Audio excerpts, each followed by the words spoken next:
The perfect dog. One who sits, one who stays, one who comes, one who just has an all around calm and collected attitude. Isn't this what every dog gonna want? I think so. But what happens when that dog doesn't sit, doesn't stay, doesn't come, doesn't do anything anybody tells it to do? Well, that's when some dog owners turn to a more negative type of training, and that's when some turn to a more positive type of training. The negative type uses punishment. The positive type uses rewards. Both types of training can work. It just has to be done correctly. Well, the key to any type of training is starting the dog out at a young age and repetition. What I mean by young age is starting the dog out somewhere around 6 weeks of age.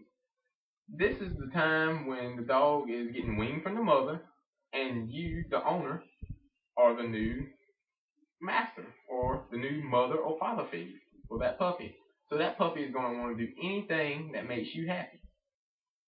Repetition is doing things over and over and over and over and over again to drill that point into that dog's head. Whatever you want him to do, whether it be to sit, to stay, to come, whatever, you have to do it over and over and over again to make that dog remember.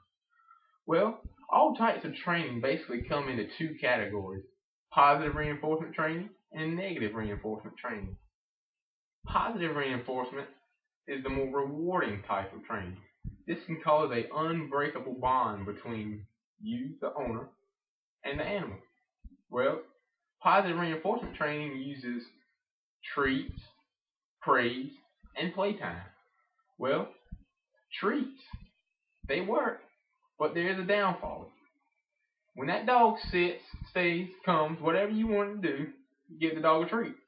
Well, when that dog starts learning that, hey, I'm going to get a treat every time I sit down, every time I come, or every time I stay, he's going to keep doing it. And you're going to have to keep giving him treats because you don't want him to stop. So you're just going to have to keep giving him treats. Well, that can get very expensive. So that is the only downfall that I have with treats. Praise, on the other hand, is the most effective positive training you can do. Well, when the dog sits, the dog stays, the dog comes, you just rub his head, rub his belly, or whatever the dog likes. Just praise him up. Playtime is after the training session. This is when the training session is over. You just let that dog go outside and do his own thing for probably 15 to 20 minutes. Just let him have his or her own time. That's all you need. Negative reinforcement is training using punishment. And this can actually harm the animal if not done correctly. So you want to make sure you do this training correctly. Negative reinforcement uses choke collars, shock collars, hitting, and hollering. Well, choke collars uses prongs. When you pull on that dog's neck with that leash, those prongs dig into that dog's neck. And the dog associates pain with, hey, I better do it. Same thing with shock collars.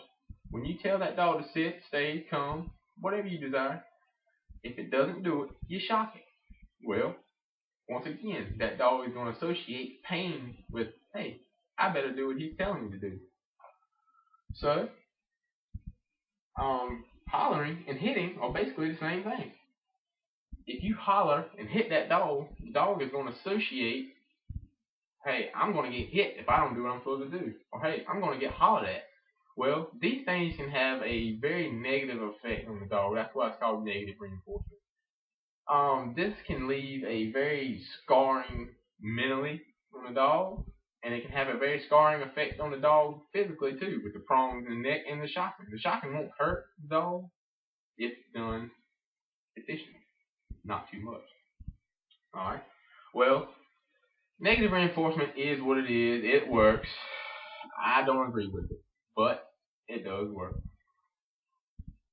So, when training any animal, especially a dog, I use positive reinforcement because that dog is going to associate, hey, I'm going to get a treat, I'm going to get praise, I'm going to get playtime if I do what my master or my owner is telling me to do. And it's going to have a very positive effect on the dog throughout his whole life. Well, I strongly recommend using repetitious positive reinforcement, praise, treats, and playtime. Well, they're a great way to train a dog, and it has a very lasting effect on them. If it doesn't work the first time, and try again. That's what repetition is. That's the key. Repetition from young age. You do this training, it will work. It will have a very positive effect on your dog, and they will love you, and you will have an unbreakable bond that you cannot break.